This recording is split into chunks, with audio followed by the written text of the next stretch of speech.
ஒரு ஊரில் ஒரு ராஜா இருந்தார். அந்த ராஜாவுக்கு ஒரு மந்திரி. ராஜா ரொம்ப நியாயமானவர், நேர்மையானவர், கண்டிப்பானவர். தப்பு செய்கிறது யாராக இருந்தாலும் தண்டனை கொடுப்பார். வேண்டியவங்களுக்கு ஒரு நியாயம், வேண்டாதவங்களுக்கு ஒரு நியாயங்கிறதெல்லாம் அவர்கிட்ட கிடையாது. ஒரு சமயம் அரசவையில் அந்த அமைச்சரே விதிமுறைகளுக்கு புறம்பா ஏதோ நடந்துக்கிட்டு இருக்கார். மன்னருக்கு கோபம் வந்துட்டுது. உடனே அந்த அமைச்சரை கிட்டத்தில் கூப்பிட்டு அவர் கன்னத்தில் ஓங்கி ஒரு அறை கொடுத்துட்டாராம். உடனே அந்த அமைச்சர் என்ன பண்ணார் தெரியுமா? நேராக போனார். அங்கே நின்றுக்கிட்டு இருந்த இன்னொருத்தர் கன்னத்தில் ஓங்கி அரைஞ்சார். அறை வாங்கினவர் திகைச்சு போயிட்டார். இவர் ஏன் நம்மளை அரைகிறார் அப்படின்னு யோசனை பண்ணார். மன்னரும் திகைச்சு போயிட்டார். நாம இவரை அரைஞ்சா அதுக்காக இவர் போய் இன்னொருத்தர் அரையணுமா அப்படின்னு யோசனை பண்ணார். இவருக்கு என்ன பைத்தியமானு கூட நினைக்க ஆரம்பிச்சுட்டார். ஆனால் என்ன ஆச்சுன்னா, அப்புறம் அமைச்சர் அவர் கவனிச்சுக்கிட்டு இருந்தாரா, அவர் இன்னொருத்தர் அரைஞ்சார் இல்லையா, அந்த அறை வாங்கின ஆசாமியை பார்த்து கத்திக்கிட்டு இருந்தார். யார்? அமைச்சர். ஏன்பா என்கிட்ட அறையை வாங்கிக்கிட்டு இப்படி விவரம் இல்லாமல் நின்றுட்டு இருக்கிறிய, நான் உனக்கு கொடுத்ததை நீ வேற யாருக்கிட்டையாவது கொடுத்துரு அப்படின்னார். உடனே அந்த ஆள் பார்த்தான். தனக்கு அடுத்தபடியாக நின்றுக்கிட்டு இருந்தவனை ஓங்கி ஒரு அறை அரைஞ்சான். அவன் கன்னத்தை தடவிட்டே யோசனை பண்ணான். இது ஏதோ புரிஞ்சுக்கிட்ட மாதிரி அடுத்தாப்புல நின்றுக்கிட்டு இருந்தவனை அரைஞ்சான். இப்படி இந்த அறை மாறி மாறி போய்கிட்டே இருக்குது. ஊர் பூரா பிரயாணம் பண்ண ஆரம்பிச்சுட்டுது. அன்னைக்கு ராத்திரி அந்த ராஜா படுக்கிறதுக்காக போனார். அந்த நேரம் பார்த்து அவர் கன்னத்தில் பலார்னு ஒரு அறை விழுந்தது. நம்மளே அரையிறது யாரு அப்படின்னு அதிர்ச்சியோட மன்னர் திரும்பி பார்க்குறாரு. அரைஞ்சது அவரோட மனைவி. என்னாச்சு உனக்குன்னு கத்துனார் ராஜா. உங்களுக்கு தெரியாதா, ஊர் பூரா ஒருத்தர் மாற்றி ஒருத்தர் மூலமாக இந்த அறை பிரயாணம் பண்ணிட்டு வருது அப்படின்னாங்க அந்த அம்மா. அப்படின்னா ஆரம்பித்த இடத்துக்கே வந்துட்டுதா அப்படின்னாராம் மன்னர். என்ன சொல்கிறீங்கன்னு கேட்டிருக்காங்க. இவர் விவரத்தை சொன்னாராம். அப்படின்னா நீங்கள் ஆரம்பித்து வச்ச இந்த விளையாட்டை நான் முடிச்சு வச்சுட்டேன் அப்படின்னாங்களாம் அந்த அம்மா. மறுநாள் காலை மறுபடியும் அரசவை கூடிச்சு அந்த அமைச்சர் மன்னரை பார்த்து கேட்டார். என்ன மகாராஜா, என்கிட்ட கொடுத்ததை திருப்பி வாங்கிட்டீங்களா அப்படின்னாராம். இப்படி நடக்கும்னு நான் எதிர்பார்க்கவே இல்லைன்னார் மன்னர். ஆனால் நான் எதிர்பார்த்தேன். அது எங்கே போயிட போகுது, ஊர் பூரா சுற்றி கடைசியில் உங்ககிட்ட தான் சேரும் அப்படிங்கிறது எனக்கு தெரியும் அப்படின்னார் அமைச்சர். இந்த கதை வேடிக்கையாக இருந்தால் கூட இதில் உள்ள கருத்து முக்கியமானது. இந்த உலகத்தில் பல கருத்துக்கள் இப்படி தான் மாறி மாறி சுற்றி வந்துக்கிட்டே இருக்குது. நம்மளும் ஒருத்தன் தன்னுடைய நண்பன் ஒருத்தனை கடத்தரில் பார்த்தான். உடனே ஓடி போய் பலார்னு ஒரு அறை கொடுத்தானா. அவன் கன்னத்தை தடவிட்டு ஏன்டா என்ன அரைஞ்சேன்னு கேட்டிருக்கான். நீ ஏன்டா என்ன முட்டாள்னு என் மனைவிட்ட போய் சொன்னேன் அப்படின்ட்டுருக்கான் அவன். உன்னை ஒரு முட்டாள்னு சொன்னதுக்காகவா நீ என்ன அரைஞ்ச அப்படின்னு கேட்டிருக்கான் இவன். டேய், நான் அதுக்காக அறையலப்பா, அது ஒரு பெரிய ரகசியம். நான் முட்டாளுங்கிறது அந்த ரகசியத்தை நீ ஏன் எங்கள் வீட்டில் போய் சொன்னேன், அதுக்காக தான் அரைஞ்சேன் அப்படின்னு நானும் அவன்.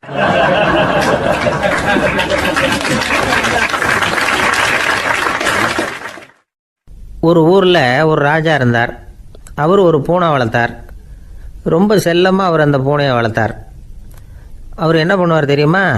இரவு நேரத்தில் அந்த பூனையோட தலையில் ஒரு விளக்கை வச்சுருவார். அந்த பூனை ரொம்ப ஜாக்கிரதையாக அந்த விளக்கு கீழே விழுந்துடாமல் பார்த்துக்கும். தலையை ஆட்டாமல் ரொம்ப நிதானமாக ராஜா பின்னாடி நடந்து போய்கிட்டே இருக்கும். அந்த விளக்கு வெளிச்சத்தில் எல்லா வேலைகளையும் செஞ்சுருவார். கையில் ஒரு விளக்கை தனியாக எடுத்துகிட்டு போக வேண்டிய அவசியமே இல்லை. விளக்கை தூக்கிட்டு போகிற வேலையை அந்த பூனை பார்த்துக்கும். அதனால் ராஜாவுக்கு அந்த பூனை மேலே ரொம்ப பிரியம்.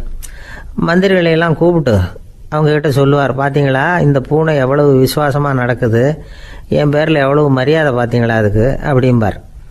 இதை கேட்டுவிட்டு அங்கேருந்த அமைச்சர்களில் ஒருத்தர் சொன்னார், மன்னா நீங்கள் சொல்கிறது சரிதான், இருந்தாலும் இந்த பூனையோட விசுவாசத்தை நாம் கொஞ்சம் சோதித்து பார்க்க வேண்டியிருக்கு அப்படின்னாராம்.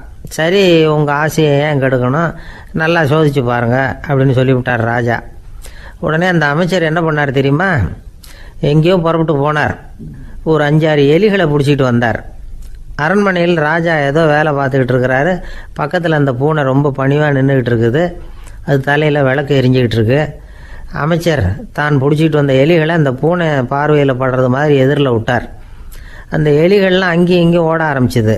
அதை பார்த்தது பூனை. அவ்வளவுதான். தலையில் இருக்கிற விளக்கை பற்றியும் கவலைப்படலை, ராஜாவை பற்றியும் கவலைப்படலை. ஒரே பாய்ச்சலாக பாஞ்சு எலிகளை துரத்த ஆரம்பிச்சுட்டுது. தலையில் இருந்த விளக்கு எங்கேயோ போய் விழுந்தது, அணைஞ்சு போச்சு.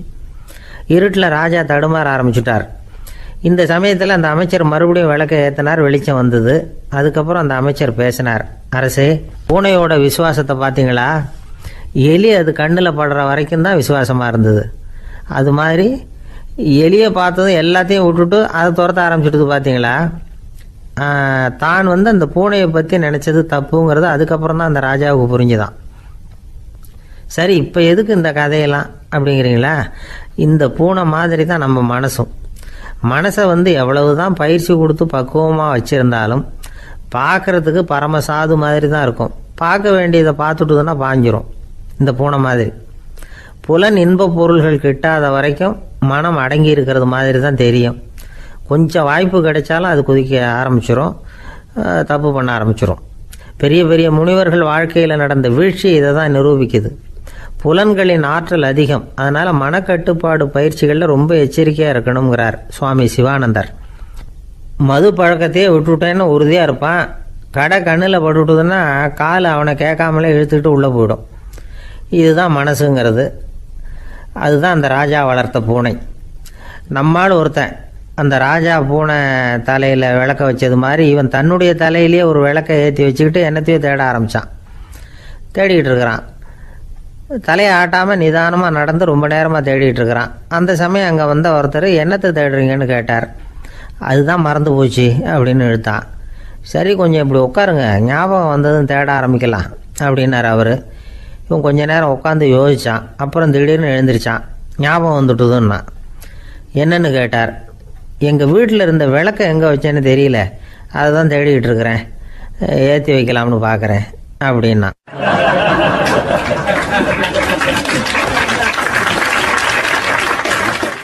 வாழ்க்கையில் சில சந்தர்ப்பங்களில் நாம் சில அவமானங்களை சந்திச்சே தீர வேண்டியிருக்கு. என்ன பண்ணுறது, காலம் அப்படி. அவமானப்படுறவங்க உடனே அடங்கி போய்டுறது தான் உலக வழக்கம். அவமானப்பட்டால் உடனே சீறி எழுறவங்களும் உண்டு. ஆனால் அதையே ஒரு சவாலாக எடுத்துக்கிட்டு முன்னுக்கு வர்றவங்களும் சில பேர் இருக்கிறாங்க. அவங்க ரொம்ப அபூர்வம். இன்றைக்கி மனோதத்துவ நிபுணர்கள்லாம் என்ன சொல்கிறாங்க தெரியுமா? அவமானப்பட்டுட்டா உடனே அடங்கி போயிடக்கூடாதான். அதையே ஒரு சவாலாக எடுத்துக்கிட்டு மனசில் ஒரு வைராக்கியத்தோடு முயற்சி பண்ணினா வாழ்க்கையில் எல்லாரும் முன்னேறலாமா. அவமானங்கிறத நாம் வைராக்கியமாக மாற்றிக்கணும். அதுதான் வெற்றிக்கு வழி. ராமர் இந்த பூமியில் பிறந்ததே ஒரு வைராக்கியத்தினால தான் சார் அப்படின்னார் ஒருத்தர். எப்படிங்க அது அப்படின்னு கேட்டேன். அவர் சொன்னார், தசரதருக்கு ராமர் குழந்தையாக பிறக்கணும், அப்போ தான் இங்கே இருக்கிற கஷ்டங்கள்லாம் நீங்கும் அப்படின்னு சர்வ லோகமும் எதிர்பார்த்துக்கிட்டு இருக்குது. ஆனால் அவர் எப்போ பிறப்பார் அப்படின்னு யாருக்கும் தெரியல. அந்த காரியம் சீக்கிரம் நடக்கணுமே, அதுக்கு என்ன பண்ணுறது? நாரதர் வந்தார் ஒரு நாள் தசரதரை தேடி. தசரதா, உனக்கு ஒரு செய்தி தெரியுமான்னு ஆரம்பித்தார். அவர் எப்பவும் இப்படித்தானே ஆரம்பிக்கிறது வழக்கம். என்ன விஷயம்னு கேட்டார் தசரதர். தசரதா, நீ அடிக்கடி உன்னோட தேரில் ஏறிக்கிட்டு தேவலோகத்துக்கு போகிற, அங்கே போகிற வர்ற எல்லாம் பண்ணிகிட்ருக்க, எல்லாம் சரி. தேவலோகத்துலேயும் உன்னை நல்லபடியாக தான் வரவேற்கிறாங்க. தேவேந்திரன் உன்னை பிரியமாக அழைச்சிட்டு போய் தன்னுடைய அரியாசனத்திலேயே தனக்கு பக்கத்திலேயே உட்கார வைக்கிறான். நீயும் சந்தோஷமாக உட்காந்து பேசிவிட்டு வந்துடுற. ஆனால் நீ இங்கே வந்ததுக்கு அப்புறம் அங்கே என்ன நடக்குது தெரியுமா உனக்கு அப்படின்னாரான் நாரதர். என்ன நடக்குது எனக்கு ஒன்றும் தெரியலையே அப்படின்னாரான் தசரதர். நாரதர்கிட்ட கிட்டத்தில் கேட்டிருக்கார், கொஞ்சம் சொல்லுங்கள் என்னது அப்படின்னு. அவர் நெருங்கி வந்தாரான் நாரதரும். மெதுவாக அவர் காதோட காதாக சொன்னாராம். அதாவது நம்ம பாஷையில் சொல்லப்போனால் பற்ற வைக்கிறார். நீ அங்கே தேவேந்திரங்கிட்ட உட்காந்து பேசிவிட்டு வந்த பிறகு நீ அங்கே உட்காந்துருந்த அரியாசனத்தை தண்ணி ஊற்றி கழுவி சுத்தப்படுத்துகிறாங்க. நீ என்ன அந்த அளவுக்கு சுத்தம் இல்லாத ஆளா, தினம் குளிக்காமையாக இருக்கிற அப்படின்னாராம். தசரதருக்கு இது ரொம்ப அவமானமாக போயிட்டுது. அப்படியே செய்கிறாங்க அப்படின்னாராம். ஆமாம், நீ வேணும்னா நான் சொல்கிறது உண்மையா இல்லையா அப்படின்னு சோதனை பண்ணி பார்த்துக்கோ அப்படின்னாரான் நாரதர். உடனே தசரதர் இதுக்காகவே புறப்பட்டு தேவலோகம் போனார். அங்கே வழக்கம் போலவே இவரை கூப்பிட்டு உட்கார வச்சு பேசிக்கிட்டு இருந்தான் தேவேந்திரன். கொஞ்ச நேரம் பேசிக்கிட்டு இருந்துட்டு சரி நான் கிளம்புறேன்னு புறப்பட்டார். சரி, அவனும் வாசல் வரைக்கும் வழி அனுப்பி வச்சுட்டு உள்ளே போயிட்டான். தசரதர் வெளியில் கொஞ்ச நேரம் மறைஞ்சி இருந்துட்டு மெதுவாக உள்ளே எட்டி பார்த்தார் என்ன நடக்குதுன்னு. நாரதர் சொன்னது உண்மைதான். தசரதர் உட்காந்துருந்த ஆசனத்தை அங்கே 2 தேவர்கள் கழுவி சுத்தப்படுத்திக்கிட்டு இருக்கிறாங்க. தசரதரால் இதை தாங்கிக்க முடியல. அவருக்கு ரொம்ப அவமானமாக போச்சு. நேராக கிடுகிடுன்னு தேவேந்திரங்கிட்டே போனார். நான் உட்காந்துருந்த இருக்கையே சுத்தம் பண்ணுறியே, நான் என்ன அந்த அளவுக்கு பாவியா அப்படின்னு கேட்டார். ரொம்ப கோபமாக கேட்டார். தசரதரே, மனுஷனுக்கு 3 கடன்கள் உண்டு. தேவ கடன், ரிஷி கடன், பித்ரு கடன். இதை தீர்க்காதவன் பாவியாகிறான். இதில் மகனை பெறுவதால் தான் பித்ரு கடன் தீரும். உனக்கு மகன் கிடையாது, அதனால் நீ பாவி ஆகிற.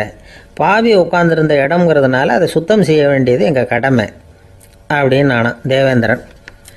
இந்த இடத்துல தசரதருக்கு ஏற்பட்ட அவமானம் ஒரு வைராக்கியமாக மாறிச்சு. தேவேந்திரனே கேட்டுக்கோ, ஒரு மகனை பெற்ற பிறகு தான் இந்த சபையில் மறுபடியும் அடி எடுத்து வைப்பேன் அப்படின்னு சொல்லிவிட்டு போயிட்டாரான். போய் புத்திர காமேஷ் யாகம் பண்ணார், புத்திரர்கள் பிறந்தார்கள். இந்த கதையில் உள்ள கருத்து என்னென்னா, தேவேந்திரன் தசரதரை அப்படி அவமானப்படுத்தலைன்னா அவருக்கு இப்படி ஒரு வைராக்கியம் பிறந்திருக்குமா? யோசித்து பார்க்கணும். நமக்கு ஏற்படுகிற சில அவமானங்களையும் வைராக்கியமாக மாற்றிக்குவோம். அப்படி மாற்றிக்கிட்டோம்னா வாழ்க்கையில் முன்னேறலாம். நம்ம ஆளுங்க சில பேர் அவமானத்தை வைராக்கியமாக மாற்றிக்கிறது எப்படி தெரியுமா? நம்மக்கிட்ட ஒரு பையன் சொன்னான், எங்கள் அப்பா என்னை எல்லாருக்கும் முன்னாடி வச்சு திட்டிவிட்டார், பொறுப்பு இல்லாமல் ஊர் சுற்றுறேன்னு சொல்லி அவமானப்படுத்தி விட்டார். இனிமேல் நீ என் முகத்திலேயே முழிக்காதரா போடான்னு வேறு சொல்லிவிட்டார். எனக்கு ரோஷம் வந்துட்டுது. அந்த அவமானத்தை வைராக்கியமாக மாற்றிக்கிட்டேன். அன்னையிலேருந்து அவர் முகத்திலேயே முழிக்கிறதில்ல அப்படின்னா. அப்படியான்னு கேட்டோம். ஆமாங்க, அவர் வீட்டில் இல்லாத நேரமாக பார்த்து உள்ள சமையல் கட்டுக்கு போய் சாப்பிட்டுட்டு நைஸாக வெளியில் வந்துடுவேன் அப்படிங்கிறான் அவன்.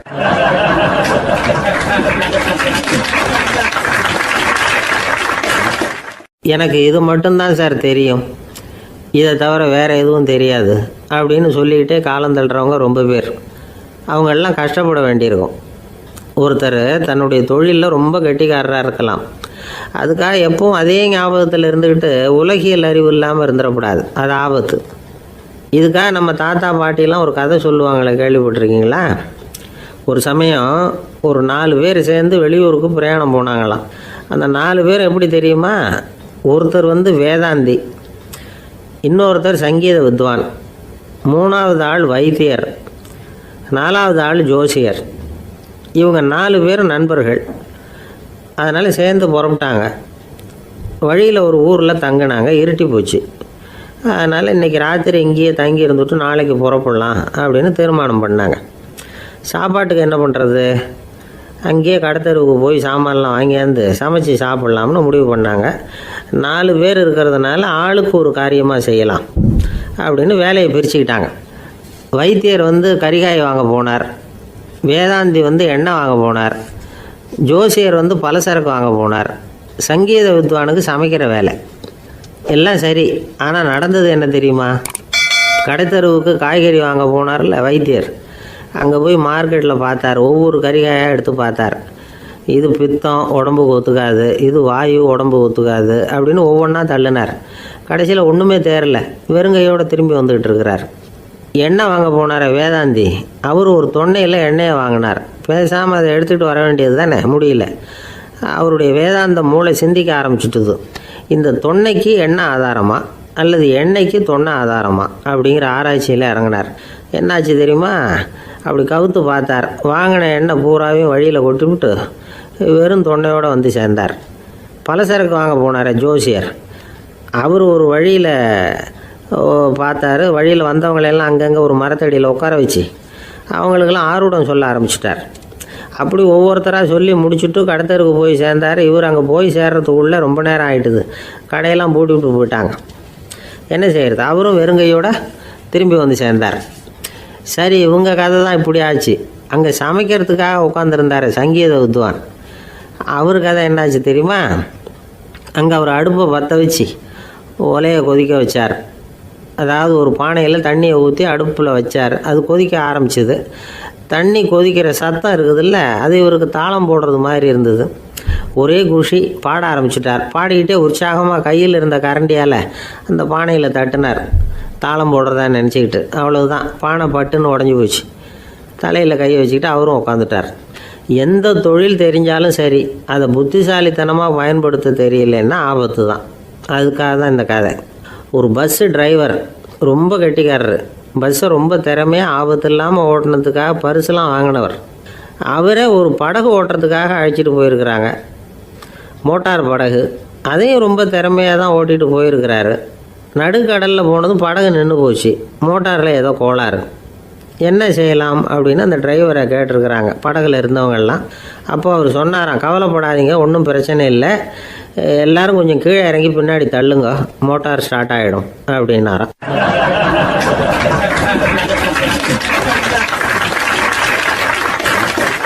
ஒரு ஊரில் ஒரு ராஜா இருந்தார்.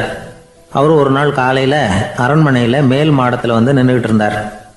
அப்போ ஒரு ஆள் வீதியில் ரொம்ப வேகமாக ஓடிக்கிட்டு இருக்கான்.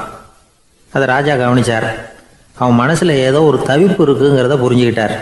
உடனே அரண்மனை சேவகர்களை கூப்பிட்டார். அந்த ஆளை இங்கே அழைச்சிட்டு வாங்க அப்படின்னார். இவங்க ஓடி போய் அந்த ஆளை அழைச்சிட்டு வந்தாங்க. மன்னர் முன்னாடி நிறுத்தினாங்க. மன்னர் அவனை நிமிர்ந்து பார்த்தார். எதுக்காக இவ்வளோ வேகமாக ஓடிக்கிட்டு இருக்கிற அப்படின்னு கேட்டார்.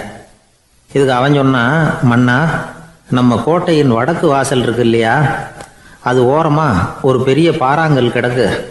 அதுக்கு அடியில் நான் ஒரே ஒரு வெள்ளி நாணயத்தை புதைச்சி வச்சுருக்கேன். அது இப்போ எனக்கு தேவைப்படுது. என்னுடைய மனைவிக்கு ஒரு பரிசு வாங்கி கொடுக்க வேண்டியிருக்கு. அதுக்காக தான் அவசரமாக ஓடிக்கிட்டு இருக்கிறேன் அப்படின்னா. மன்னர் யோசனை பண்ணார். அப்புறம் சொன்னார், அதுக்காகவா இப்படி ஓடுற? பரவாயில்ல, அதை பற்றி கவலைப்படாத. நான் உனக்கு 10 வெள்ளி காசுகள் தர்றேன், வாங்கிட்டு திரும்பி போ அப்படின்னார். இவன் தலையை சொரிஞ்சான். மன்னா, நீங்கள் கொடுக்கறத ரொம்பவும் மகிழ்ச்சியோடு வாங்கிக்கிறேன். இருந்தாலும் அதுக்கப்புறம் அந்த வடக்கு வாசலுக்கு போய் அங்கே இருக்கிற ஒரு நாணயத்தையும் எடுத்துக்கிட்டு போயிடுறேனே அப்படின்னானா. இதை பாருப்பா, அந்த ஒரு நாணயத்தை மறந்துடு, உனக்கு 100 வெள்ளி நாணயங்கள் தரேன்னு இருக்கார். மன்னா, ரொம்ப மகிழ்ச்சி. உங்கள் மாதிரி தாராள குணம் வேற யாருக்கும் வராது. நீங்கள் கொடுக்குற 100 நாணயங்களையும் வாங்கிக்கிறேன். இருந்தாலும் வடக்கு வாசலுக்கு போய் அதையும் எடுத்துக்கிட்டா 101 ஆகிடுமே அப்படின்னானா. இதை பாருப்பா, அந்த ஒரு நாணயத்தை மறந்துடு, அது எக்கேடாவது கெட்டு போகட்டும். நான் உனக்கு 100 பொற்காசுகள் தரேன், அதையாவது வாங்கிட்டு வந்த வழியிலேயே திரும்பி போடுன்னாரான். தங்க நாணயங்களே தரேன்னு சொல்கிறீங்க, தாராளமாக வாங்கிக்கிறேன். இருந்தாலும் வடக்கு வாசலுக்கு போய் அப்படின்னு மறுபடியும் ஆரம்பித்தான். அரசர் வந்து பொறுமை இழந்துட்டார். கடைசியாக ஒரு முடிவுக்கு வந்துட்டார். இதை பாருப்பா, உனக்கு என்னுடைய ராஜ்யத்திலேயே பாதியை கொடுத்துட்றேன், அப்படியாவது திருப்தியாக திரும்பி போ அப்படின்னாராம். மன்னா, உங்களுடைய பெருந்தன்மைக்கு ஈடு இணையே கிடையாது. தேசத்திலேயே பாதி பிரித்து கொடுக்குறேன்னு சொல்கிறீங்க. அதனால் உங்ககிட்ட ஒரு சின்ன வேண்டுகோள் அப்படின்னானா. சொல்லுன்னாராம் மன்னர் ஆர்வமாக. இவன் மெதுவாக ஆரம்பித்தான். அப்படி இந்த ராஜ்யத்தை 2ஆக பிரிக்கிறப்போ அந்த வடக்கு வாசல் இருக்கிற பக்கத்தை என்கிட்டயே கொடுத்துருங்கோ அப்படின்னானா. மன்னர் அசந்து போயிட்டார். இந்த கதை எதுக்காகன்னு கேட்டால், மனம்ங்கிறது ஒரு குரங்குங்கிறத புரிஞ்சுக்கிறதுக்காகத்தான். உன்னை பிடிச்சிக்கிட்டா லேசில் விடாது. அப்படிப்பட்ட மனசை அறிவு தான் வழி நடத்தணும். அதில் தான் வாழ்க்கையின் வெற்றி அடங்கியிருக்குது.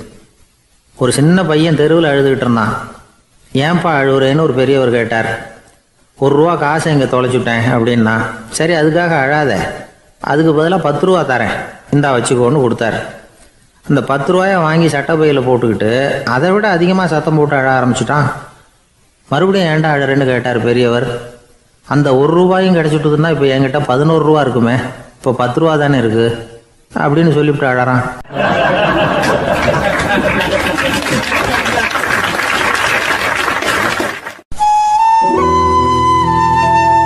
வெளிநாட்டுக்கு போகணும்னு ஆசை. ஆனால் அவனுக்கு எந்த மொழியும் தெரியாது. இருந்தாலும் சமாளிச்சுக்கலாம்னு முடிவு பண்ணிட்டு கிளம்பிட்டான். ஏதோ ஒரு தேசத்துக்கு போய் சேர்ந்தான். அங்கே அவனுக்கு யாரையும் தெரியாது. அவங்க என்ன மொழியில் பேசிக்கிறாங்க அப்படிங்கிறது கூட புரியல. என்ன பண்ணுறதுன்னு யோசனை பண்ணிட்டு ஒரு இடத்துல நின்றுக்கிட்டு இருக்கிறான். எதிர ஒரு பெரிய கட்டடம். நிறைய பேர் உள்ளே போயிட்டு இருக்கிறாங்க. இவனும் அவங்க பின்னாடியே உள்ளே போனான். ஒரு பெரிய அறை, அலங்காரம்லாம் பண்ணி வச்சிருக்கிறாங்க. நிறைய பேர் சாப்பிட்றதுக்காக உட்காந்துருக்குறாங்க. இவனுக்கு நல்ல பசி, அதனால் இவனும் உட்காந்தான். சாப்பாடு போட்டாங்க, சாப்பிட்டான். அன்பான உபசரிப்பு. இவன் மனசுக்குள்ளே நினச்சிக்கிட்டான், இது ஏதோ அரசருடைய அரண்மனை மாதிரி தெரியுது. இன்னைக்கு ஏதோ விருந்து நடக்குது, நல்ல வேளை நம்ம பசியும் தீர்ந்தது அப்படின்னு நினச்சிக்கிட்டே நிமிர்ந்து பார்க்குறான். சாப்பாடு பரிமாறினவன் எதிரில் ரொம்ப பணிவோட முதுகை வளைச்சி வணக்கம் தெரிவித்தான். இவனும் எழுந்திரிச்சு நின்று முதுகை வளைச்சி வணக்கம் தெரிவித்தான். ரொம்ப நன்றின்னா. அவன் ஒரு சீட்டை இவன் கையில் கொடுத்தான். இவன் அதை வாங்கி பார்க்குறான். என்ன எழுதியிருக்குன்னு ஒன்றும் புரியல. சரி, இந்த நாட்டில் தங்களுடைய நன்றியை சீட்டில் எழுதி தான் கொடுப்பாங்க போல இருக்கு அப்படின்னு நினச்சிக்கிட்டு மறுபடியும் நன்றின்னா. ஆனால் அவன் காசை கொடுங்கன்னா. ஏன்னா அது ஒரு ஹோட்டல், இவன் சாப்பிட்டதுக்கான பில் அது. இவன் அதை புரிஞ்சிக்கவே இல்லை. நன்றின்னு அந்த சீட்டில் எழுதி கொடுக்குறாங்க போல இருக்கு அப்படின்னு நினச்சிக்கிட்டு அதை வாங்கி சட்டப்பையில் பத்திரமா வச்சுக்கிட்டு, பரவாயில்லைங்க, ரொம்ப மகிழ்ச்சின்னா. ஒரு வெளிநாட்டுக்காரனுக்கு இவ்வளவு தூரம் மரியாதை பண்ணுறீங்களே, எங்கள் ஊருக்கு போனதும் உங்களை பற்றி நிறைய சொல்லுவேன் அப்படின்னா. இவன் என்ன சொல்கிறான்னு அவனுக்கு புரியல. இவனை பிடிச்சி அழைச்சிட்டு போய் முதலாளி முன்னாடி நிறுத்தினான். நாம் சொன்னதில் இவனுக்கு ரொம்ப பெருமையாக இருக்கணும் போல இருக்கு, அதுதான் பெரிய இடத்துக்கு அழைச்சிட்டு வந்திருக்கிறான் அப்படின்னு இவன் நினச்சிக்கிறான். அவரும் பில்லுக்கான பணத்தை கொடுங்கிறாரு. பரவாயில்லைங்க, ரொம்ப மகிழ்ச்சி, நன்றிங்கிறான் இவன். அவரு பார்த்தார், இவனை நீதிமன்றத்துக்கு அனுப்பி வச்சுட்டார். இவன் என்ன நினச்சிக்கிட்டான், நம்மளை இந்த ஊர் ராஜா முன்னாடியே அழைச்சிக்கிட்டு வந்து நிறுத்தி இருக்கிறாங்க போல இருக்கு, என்ன ஒரு பெருந்தன்மை அப்படின்னு நினச்சிக்கிறான். நீதிபதி சொன்னார், சாப்பிட்டதுக்கான பணத்தை கொடுத்துரு, இல்லைன்னா அதுக்கான தண்டனையை அனுபவிக்க வேண்டி இருக்கும்னார். ராஜாவே நமக்கு நன்றி சொல்கிறாரு போல இருக்கு அப்படின்னு நினச்சிக்கிறான் இவன். என் மகிழ்ச்சிக்கு எல்லையே இல்லைங்க அப்படின்னா. அவர் பார்த்தார், இவனுக்கு தண்டனை கொடுக்க வேண்டியது தான் அப்படின்னு முடிவு பண்ணார். உடனே தீர்ப்பு எழுதினார். இவனை கழுதையில் பின்புறமாக உட்கார வைங்க, இவன் ஒரு மோசடிக்காரன் அப்படின்னு ஒரு போர்டு எழுதி அவன் கழுத்தில் மாட்டுங்க, அப்புறம் அந்த கழுதையை ஊர் பூரா விரட்டுங்க அப்படின்னார். இவனுக்கு தான் மொழி புரியலையே, ஏதோ நடக்குது அப்படிங்கிறது மட்டும் புரியுது.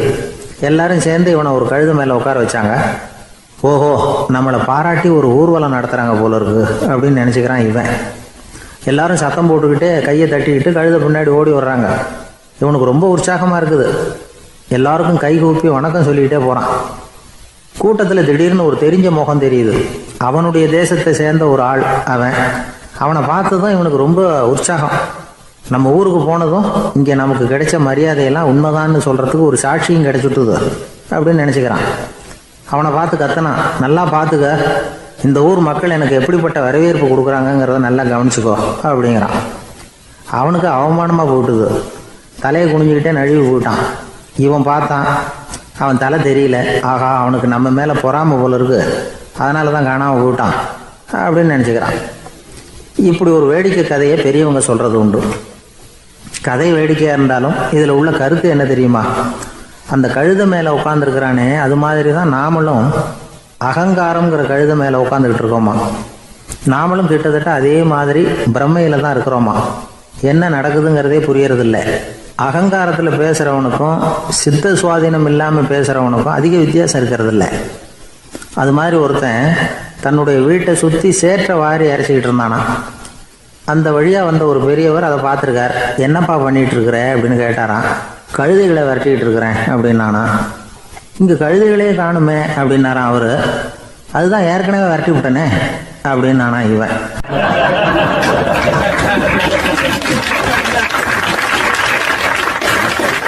சங்கீத வித்வான்களில் பல வகை உண்டு. சில குறிப்பிட்ட ராகங்களை பாடுறதில் அவங்களுக்கு பெருமை வர்றது உண்டு. ஆனால் ஒருத்தர் இருந்தார், அவரால் ஒரு ராகத்துக்கே பெருமை வந்தது. அந்த ராகத்தை அவர் வாசித்து கேட்கணும் அப்படின்னு சொல்லுவாங்க. அது என்ன ராகம்னா தோடி ராகம். சரி, அந்த வித்வான் யாருன்னா அவர் தான் திருவாவடுதுறை ராஜரத்னம் பிள்ளை. பேராசிரியர் கல்கி ஒரு சமயம் தம்முடைய பத்திரிகையில் எழுதினாராம். அதை அப்படியே படிக்கிறேன் கேளுங்களேன். ஆகா, ஸ்ரீ ராஜரத்னம் பிள்ளையின் தோடி ஆலாபனையை முதலில் கேட்டபோது அவருடைய கற்பனையை விட்டு தள்ளுங்கள். நம்முடைய மனதில் என்னென்ன இன்பமயமான கற்பனைகள் எல்லாம் உதித்தன.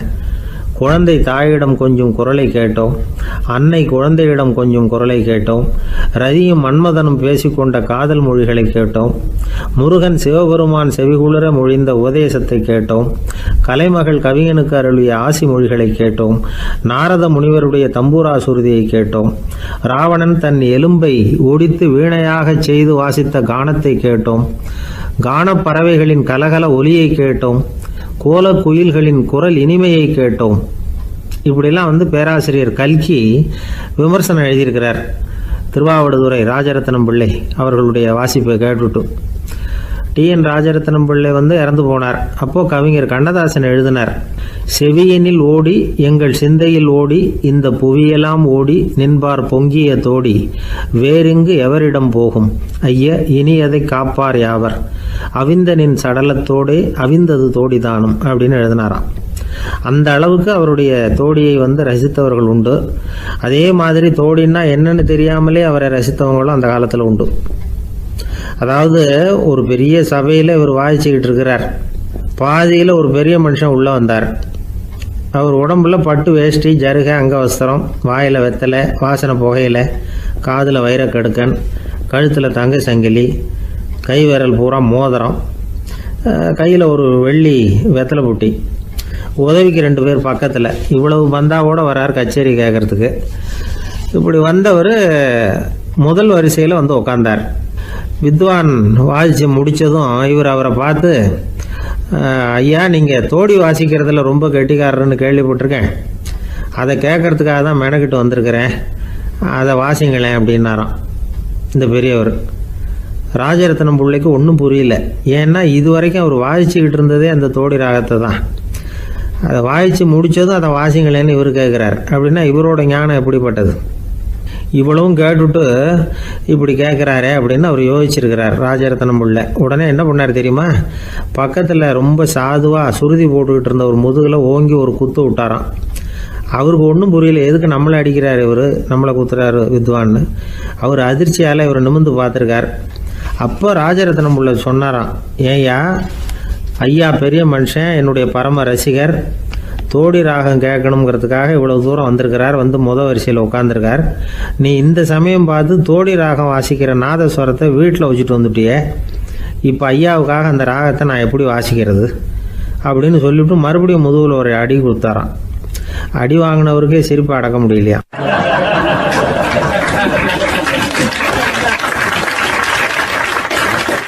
இமயமலை அடிவாரத்தில் ஒரு மடம், அங்கே ஒரு சன்னியாசி இருந்தார். அவர்கிட்ட ஒருத்தர் வந்தார். சுவாமி, ஆசையை உதற நினைக்கிறேன், முடியல, ஒட்டிக்கிட்டே வருது அப்படின்னாராம். இப்படி உட்கார, ஒரு கதை சொல்கிறேன் அப்படின்னு சொல்லி அவர் சொல்ல ஆரம்பித்தாராம். அவர் சொன்ன கதை என்னென்னா, ஒரு ஊரில் ஒரு ஆள் இருந்தான். அவன் பேர் குப்புசாமி. அவங்ககிட்ட எப்பவும் ஒரு பழைய தொப்பி இருக்கும், விடவே மாட்டான். அதனால் அவனை எல்லோரும் தொப்பி சாமி அப்படின்னு தான் கூப்பிடுறது வழக்கம். ஒரு புது தொப்பி வாங்கிக்கப்படாதாப்பா அப்படின்னு நண்பர்கள்லாம் சொல்லி பார்த்தாங்க. பணத்துக்கு எங்கே போவேன் அப்படின்னு விட்டானா. பணம் வச்சுருக்கான், செலவு பண்ண மனசு வரல, மகா கஞ்சன். பழைய பாட்டில்கள்லாம் வாங்கி விற்றுக்கிட்டு இருந்தான். அப்படி ஒரு தடவை பழைய கண்ணாடி சாமான்களை ஏலத்தில் எடுத்தப்போ அதில் ஒரு அருமையான சென்ட்டு பாட்டில் கிடச்சிது. உடனே ஒரு ஐடியா பண்ணான். அந்த சென்ட்டை வந்து சின்ன சின்ன பாட்டில்களில் அடைச்சி ஜன்னல் ஓரமாக அடுக்கி வச்சுட்டான். அதை விற்றா நிறைய பணம் கிடைக்குமே, அதனால். இதுக்கு இடையில் ஒரு நாள் அவன் வந்து அப்படியே உட்காந்துருந்தான். அந்த நேரம் நண்பன் வந்தான். ஏண்டா, உன் பழைய தொப்பியை மாற்றப்படாதா, ஊரில் எல்லோரும் கேலி பேசுகிறாங்களே ஒன்று தொப்பி சாமின்னு அப்படின்னு சொல்லி கேட்டிருக்கான். இந்த சென்ட்டு பாட்டில் விற்றதும் பணம் வரும், அதுக்கப்புறம் பார்க்கலாம் அப்படின்னு நானா இவன்.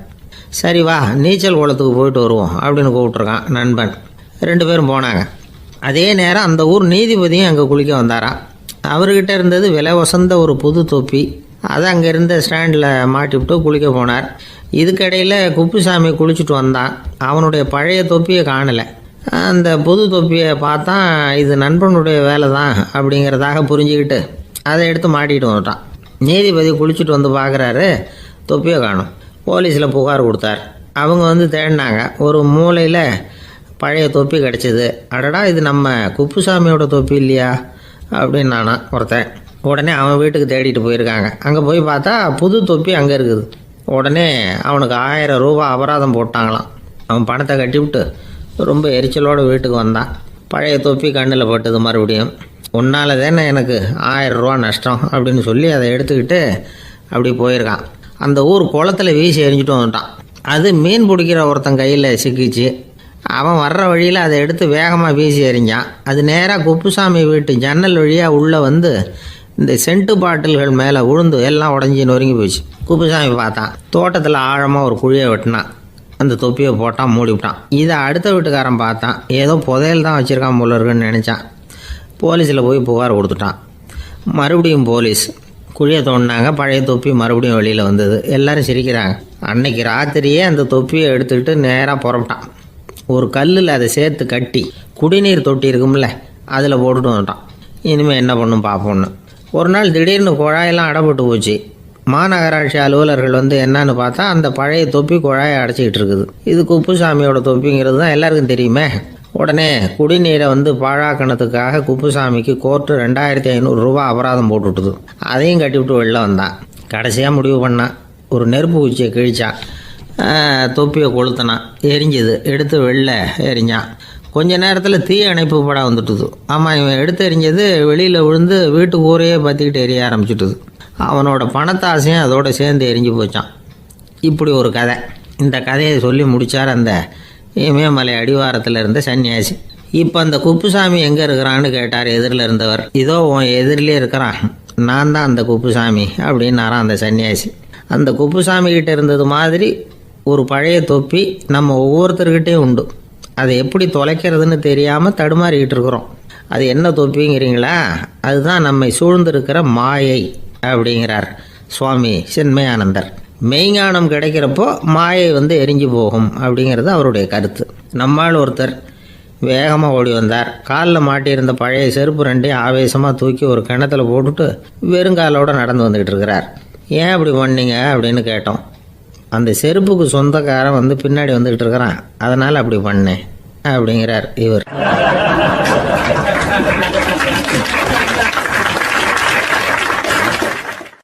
ஒரு கடைக்கு போனேன், 5 ரூபா பணத்தை எடுத்து கொடுத்தேன். ஒரு தினசரி பத்திரிகையை கேட்டேன். அவர் உடனே அங்கே அடுக்கி வச்சுருந்த பத்திரிகையில் ஒன்று எடுத்து என் கையில் கொடுத்தார். வாங்கிக்கிட்டேன். மீதி பணத்தை எடுத்தார். அதையும் என் கையில் கொடுக்கணும்ல, கொடுக்கல. எதிரில் இருந்த பலகையில் வச்சு எடுத்துக்க சொன்னார். எப்பவும் அவர் அப்படி தான் பண்ணுவார். நானும் எடுத்துக்கிட்டு வந்துடுவேன். இவர் ஏன் இப்படி பண்ணுறாருங்கிறது எனக்கு ரொம்ப நாளாக ஒரு சந்தேகம். ஒரு நாள் அவர்கிட்டயே இதை கேட்டுவிட்டேன். ஏங்க, நீங்கள் உங்கள் கடைக்கு பொருள்கள் வாங்குறவங்களுக்கு நீங்கள் பாக்கி சில்லறையை கொடுக்குறப்போ பலகையில் வச்சு விட்றீங்க, கையில் கொடுக்க மாட்டேங்கிறீங்களே, ஏன் அப்படின்னு கேட்டேன். காசை கையில் கொடுத்தா நம்மக்கிட்ட இருக்கிற லட்சுமி போயிடுவா சார் அப்படின்னார். அதாவது பணம் செலவாயிடும் அப்படின்னு அர்த்தமா. இன்னொரு நண்பர், அவர் ஒரு நாள் வழக்கத்துக்கு மாறாக ரொம்ப சோகமாக உட்காந்துருக்கிறார். ஏங்க என்னாச்சு, ஏன் இப்படி கப்பலே கவிழ்ந்தது மாதிரி உட்காந்துருக்குறீங்க அப்படின்னு கேட்டேன். கப்பலே கவிழ்ந்திருந்தா கூட நான் இப்படி கவலைப்பட மாட்டேன் சார், வேற ஒன்று நடந்து போச்சுன்னார். என்னன்னு கேட்டேன். என் உச்சந்தலையில் பல்லி ஒன்று விழுந்துட்டுதுன்னார். அதுக்காகவா இப்படி அப்படின்னு ஆச்சரியப்பட்டேன். ஆமாங்க, பல்லி உச்சந்தலையில் விழுந்தால் பலன் என்னன்னு பஞ்சாங்கத்தில் பார்த்தேன், மரணம்னு போட்டிருக்கு அப்படின்னு சொல்லிவிட்டு அவர் தொடர்ந்து கவலைப்பட ஆரம்பிச்சிட்டார். இப்படியும் ஒருத்தர், என் கூட வேலை பார்க்குற ஒருத்தர் எப்படி தெரியுமா, தினமும் வலது காலை வச்சு தான் ஆஃபீஸுக்கு உள்ளே நுழைவார்.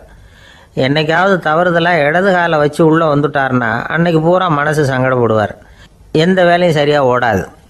கேரம் போர்டு ஆடுற ஒருத்தர் எப்போ ஆட உட்காந்தாலும் ஸ்ட்ரைக்கரை கை தவறி கீழே விழுற மாதிரி பண்ணி அதுக்கப்புறம் அதை எடுத்துக்கிட்டு ஆட உட்காருவார்.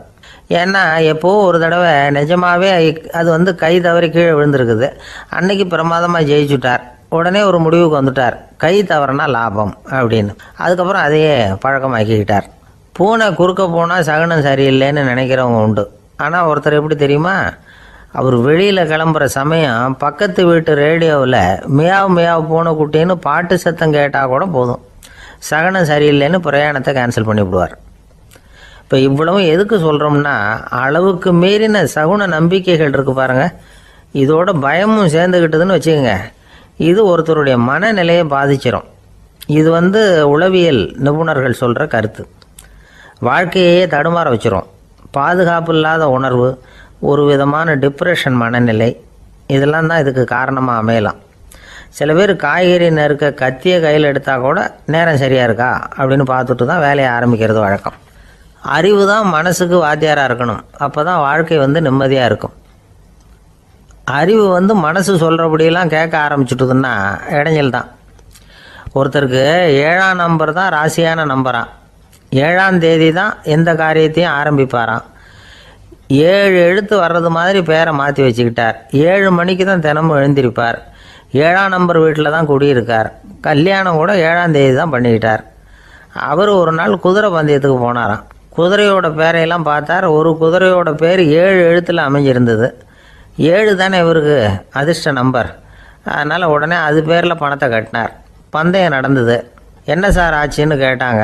நான் பணம் கட்டின அந்த என்னோட குதிரை 7ஆவதாக சேர்ந்தது சார் அப்படின்னாராம் சோகமாக.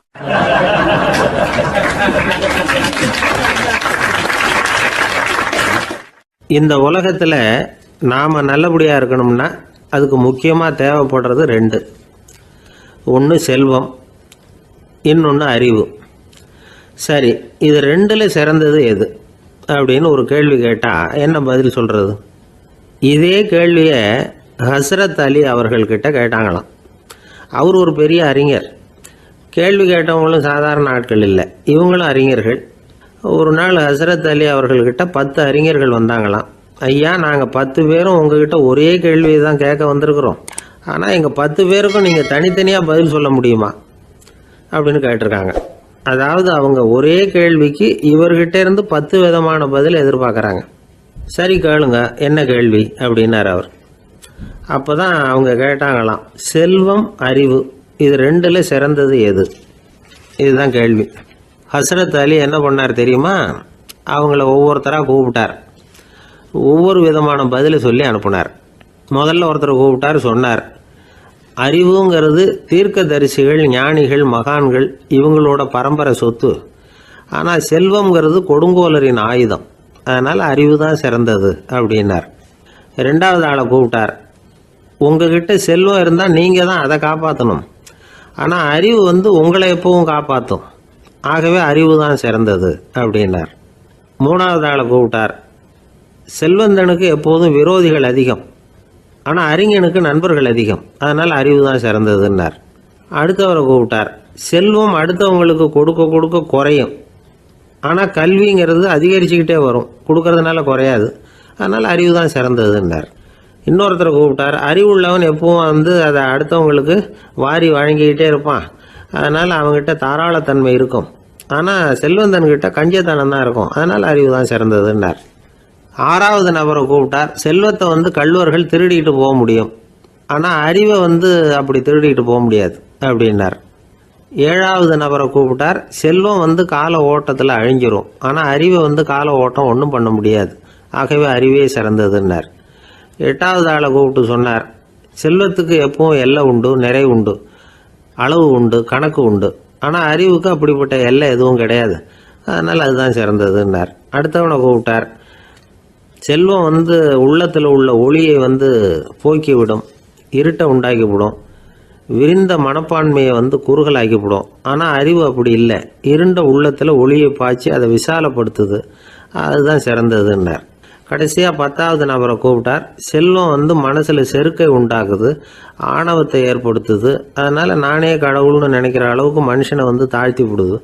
ஆனால் அறிவு பணிவையும் பண்பாட்டையும் வளர்க்குது. அதனால் அறிவு தான் சிறந்ததுன்னார். ஆக இப்படி 10 பேருக்கும் 10 விதமாக பதில் சொன்னது மூலமாக ஹஸ்ரத் அலி அவர்கள் அறிவு தான் செல்வத்தை விட சிறந்தது அப்படிங்கிறதுக்கு 10 காரணங்களை சுட்டி காட்டியிருக்கார். அந்த அறிஞர் 10 பேர் கேட்ட ஒரே கேள்விக்கு 10 பதில் சொன்னார். நமக்கு வேண்டிய ஒருத்தர் 10 பேர் கேட்ட கேள்விக்கு ஒரே பதில் சொல்லி சமாளித்தார். கேள்வி என்ன தெரியுமா? என்கிட்ட வாங்கின கடனை எப்போயா திருப்பி கொடுக்க போகிற? இதுதான் அந்த 10 பேரும் கேட்ட ஒரே கேள்வி. இந்த மாதம் 26ஆம் தேதி தந்துடுறேன் அப்படிங்கிற ஒரே பதில் சொல்லி அவ்வளவு பேரையும் இவர் அனுப்பி வச்சுட்டாராம். எல்லாரும் போனதுக்கப்புறம் இவரை தனியாக கூப்பிட்டு கேட்டிருக்கிறாங்க. அது என்ன சார் கணக்கு, 26ஆம் தேதி அன்னைக்கு என்ன அதிசயம் நடக்க போகுது அப்படின்னு கேட்டிருக்காங்க. அதிசயம் அன்னைக்கு இல்லை, அதுக்கு நாளே நடக்க போகுதுன்னாராம். விவரமாக சொல்லுங்கன்னு இருக்காங்க. வேறு ஒன்றும் இல்லைங்க, 26ஆம் தேதி தானே எல்லாரையும் வர சொல்லியிருக்கிறேன், அதுக்கு நாளே நான் புறப்பட்டு தலைமறைவாயிட போகிறேன் அப்படின்னாராம், ரொம்ப பெருமையாக.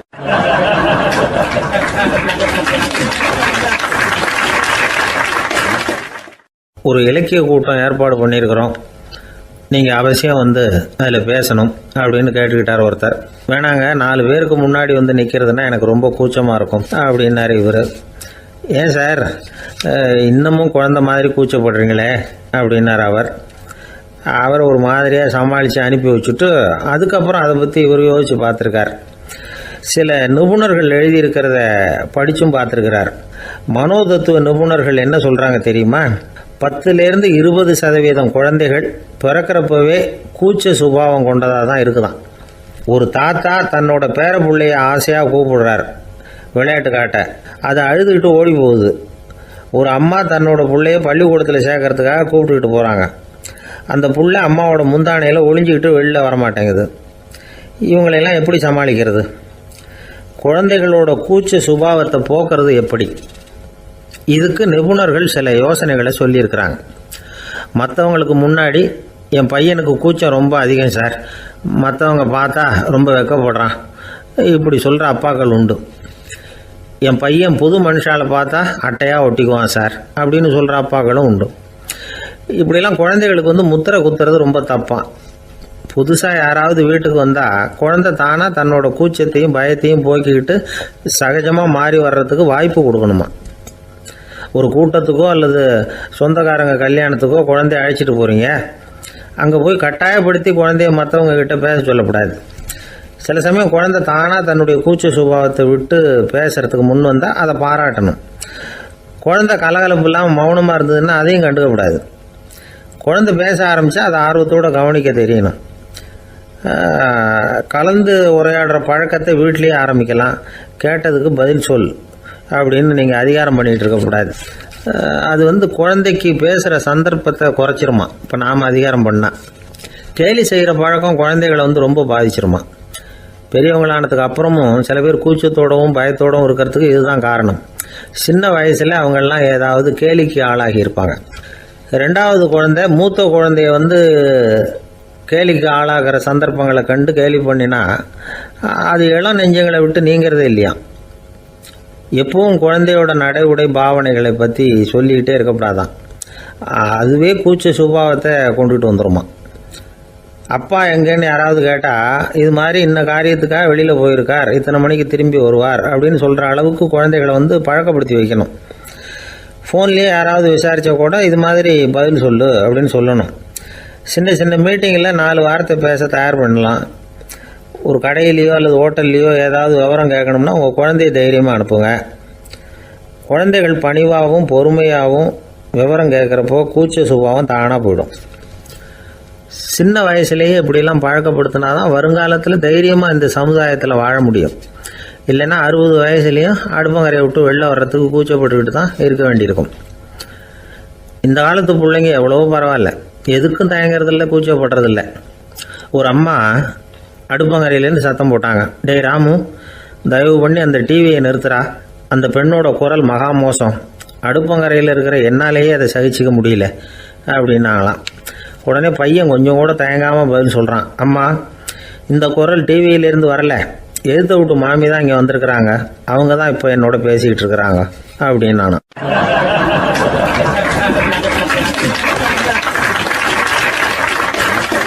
வங்க நாவலாசிரியர் சரத் சந்திரர் ஒரு நண்பர் அவர்கிட்ட வந்தார்.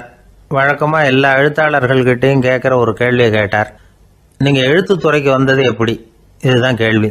அதை தெரிஞ்சு என்ன பிரயோஜனம்னார் சரத் சந்திரர். சும்மா சொல்லுங்களேன், தெரிஞ்சுக்கிறேன் அப்படின்னார் வந்தவர். சரி சொல்கிறேன்னு ஆரம்பித்தார். நான் ரங்கூனில் வேலை பார்த்துக்கிட்டு இருந்தேன். சம்பளம் பத்தல, வேலையும் பார்த்துக்கிட்டு ஒரு பலசரக்கு கடை வைக்கலாம்னு நினச்சேன். என்னால் மளிகை கடை வச்சு சரியாக நடத்த முடியுமாங்கிற சந்தேகம் என் மனைவிக்கு. அதை சோதனை பண்ணி பார்க்கணுங்கிறதுக்காக சில பொருள்களின் அளவு, அதோட விலை, இப்படி சிலதை சொல்லி எல்லாத்தையும் மனக்கணக்காக கூட்டி போட சொன்னாங்க. என்னால் சரியாக கூட்டி சொல்ல முடியல.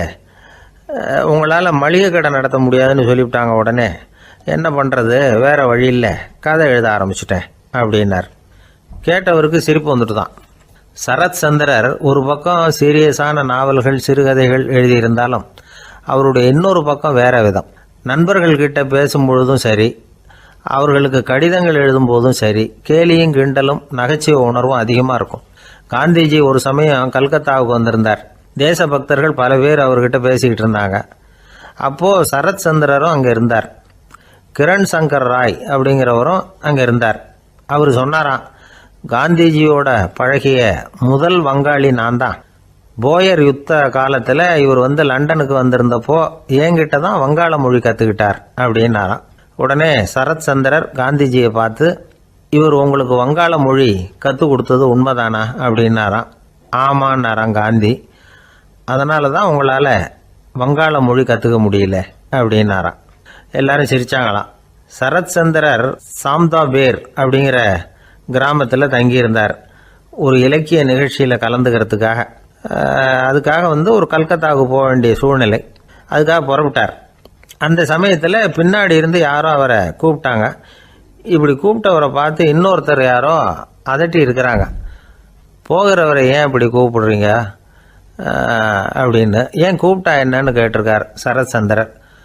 புறப்படுறவங்கள பின்னாடி இருந்து கூப்பிடுறது அபசகுனம், போகிற இடத்துல ஏதாவது ஆபத்து வரலாம் அப்படின்னு அதுக்கு விளக்கம் கொடுத்துருக்கிறார் அவர். உடனே சரத் சந்திரர் சொன்னாராம், இதோ இவங்க என்ன இலக்கிய கூட்டத்துக்கு அழைச்சிட்டு போகிறாங்களே, இதை விட வேற என்ன ஆபத்து வந்துட போகுது அப்படின்னாராம். இப்படி சரத் சந்திரருக்கு இயல்பாகவே நகைச்சுவை உணர்வு உண்டு. அவருடைய நண்பர் ஒருத்தர் வீட்டுக்கு கூப்பிட்டுருந்தார். அங்கே ஒரு கச்சேரிக்கு ஏற்பாடு பண்ணியிருந்தாங்க. சரத் சந்திரருக்கு இயல்பாகவே கச்சேரியில் நீண்ட ஆலோசனையெல்லாம் கேட்கறதுக்கு பொறுமை இருக்காது. அதனால் மெதுவாக பாட போகிறவர் எப்படி அப்படின்னு கேட்டிருக்கார். அவருக்கு ரொம்ப நல்லா பாட தெரியும் அப்படின்னு சொல்லியிருக்கிறாங்க. அதுக்கு சரத் சந்திரர், பாட தெரியுங்கிறது சரி, பாட்டை நிறுத்த தெரியுமா அதை சொல்லுங்க முதல்ல அப்படின்னாராம்.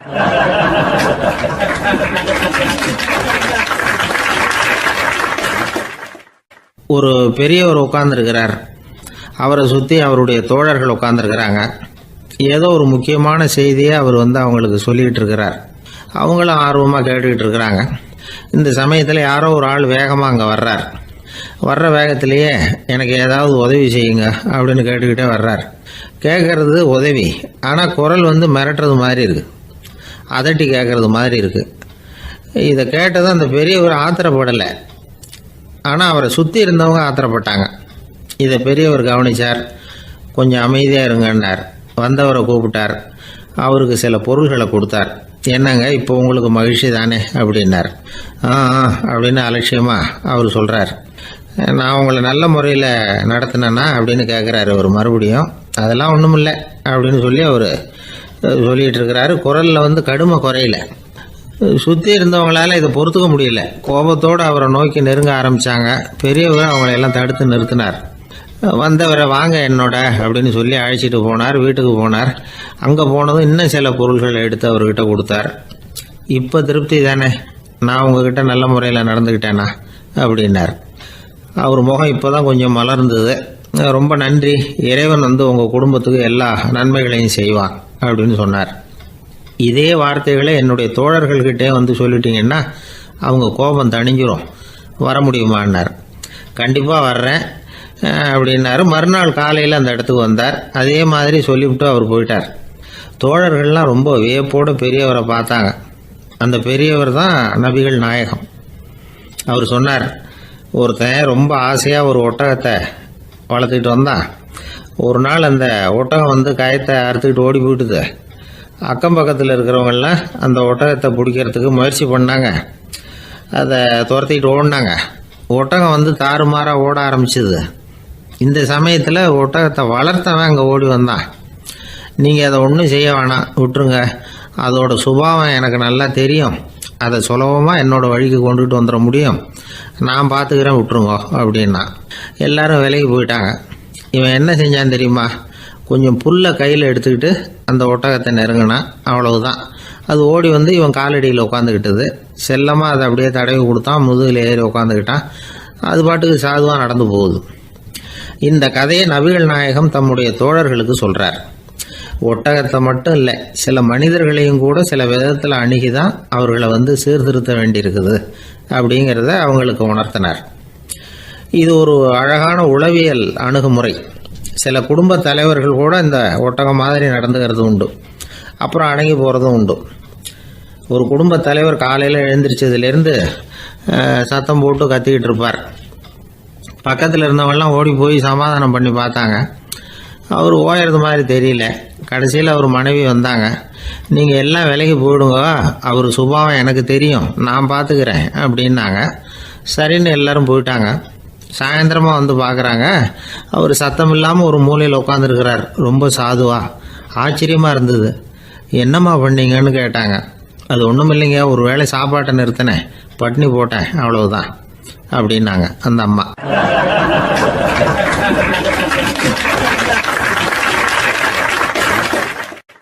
அமெரிக்க ஜனாதிபதி ஆப்ரஹாம் லிங்கன் ஒரு நாள் தன்னோட கோச்சு வண்டியில் தலைநகரான வாஷிங்டனுக்கு போயிட்டு இருக்கிறார். கோச்சு வண்டி ஒரு சாலையில் போயிட்டு இருக்கு. அந்த சாலைக்கு ஒரு பக்கத்தில் பயங்கரமான சதுப்பு நிலம். சதுப்பு நிலம்னா அது புதைகுழி, புதை மணல்ங்கிறோம்ல, அது மாதிரி. அந்த சதுப்பு நிலத்தில் யாராவது மாட்டிக்கிட்டா அவ்வளோதான், ஆளை கொஞ்சம் கொஞ்சமாக உள்ளே அமுக்கிவிடும்.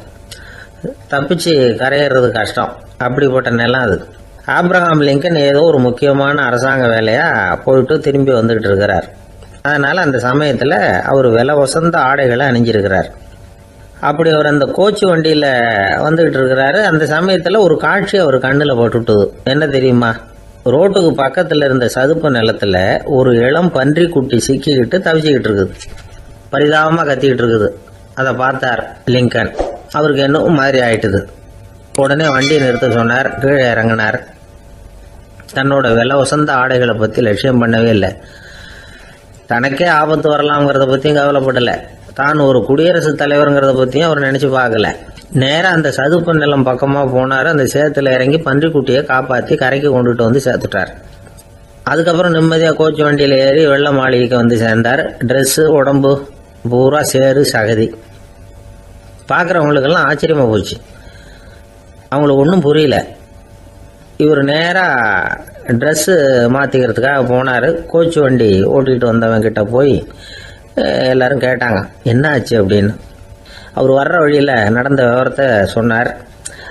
ஆபிரகாம் லிங்கனுடைய இந்த இறக்க குணத்தை எல்லாரும் பாராட்டினாங்களாம், புகழ்ந்தாங்களாம். ஆனால் இதுக்கு லிங்கன் என்ன பதில் சொன்னார் தெரியுமா? தயவு பண்ணி இந்த புகழ்ச்சியான பேச்சையெல்லாம் ஒதுக்குங்க, அதெல்லாம் வேணாம். அந்த சின்ன பிராணி சகதியில் மாட்டிக்கிட்டு துடிச்சிக்கிட்டு இருந்தது. அதை பார்த்தேன். உடனே என்னுடைய இதயத்தில் ஒரு முள்ளு தைச்சது மாதிரி ஒரு உணர்வு. அந்த முள்ளை பிடுங்கி எறிஞ்சேன், அவ்வளவுதான். உண்மையில் அந்த பிராணிக்கு நான் உதவினேங்கிறத விட எனக்கு ஏற்பட்ட இன்னலை போக்கிக்கிட்டேன் அப்படிங்கிறது தான் உண்மை. அதுதான் பொருத்தம். அப்படி இருக்கிறப்போ இதில் புகழறதுக்கு என்ன இருக்குது அப்படின்னார் ஆபிரகாம் லிங்கன். எவ்வளவு யதார்த்தமான வார்த்தைகள் பாருங்கள். இந்த காலத்தில் நம்மளையும் பல பேர் அப்படி உண்டு. நீச்சல் தெரியாத ஒரு ஆள் தண்ணியில் இறங்கிட்டான். தண்ணி ஆழங்கிறது அப்புறமா தான் தெரிஞ்சுது. தத்தளிக்க ஆரம்பிச்சுட்டான். வாழ்னு கத்துறான்.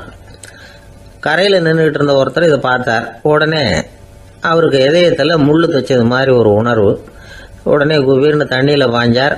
அவரை காப்பாற்றி கரைக்கு கொண்டுட்டு வந்து சேர்த்தார். இதை பார்த்துக்கிட்டு இருந்த இன்னொருத்தர் காப்பாற்றின அந்த ஆளை பாராட்டி புகழ்ந்தார். என்ன புகழாதீங்க சார் அப்படின்னார் அவர். ஏன்னு கேட்டார் இவர். நான் அந்த ஆளை ஏன் காப்பாற்றினேன் தெரியுமா? அவன் நேற்றுக்கு என்கிட்ட 300 ரூபா கடன் வாங்கியிருக்கிறான். இவன் தண்ணியில் போட்டான்னா நான் கொடுத்த கடனும் தண்ணியில் போடும். அதனால தான் விழுந்து காப்பாற்றினேன் அப்படின்னா அந்த ஆள்.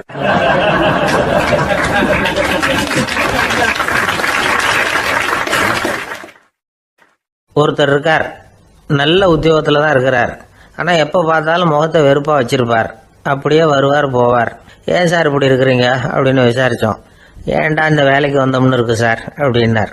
உங்கள் வேலை உங்களுக்கு பிடிக்கலையா அப்படின்னு கேட்டோம். இல்லைன்னார். இப்படிப்பட்டவங்க வெற்றிகரமான வாழ்க்கை வாழ முடியாது. இது நிபுணர்கள் கருத்து.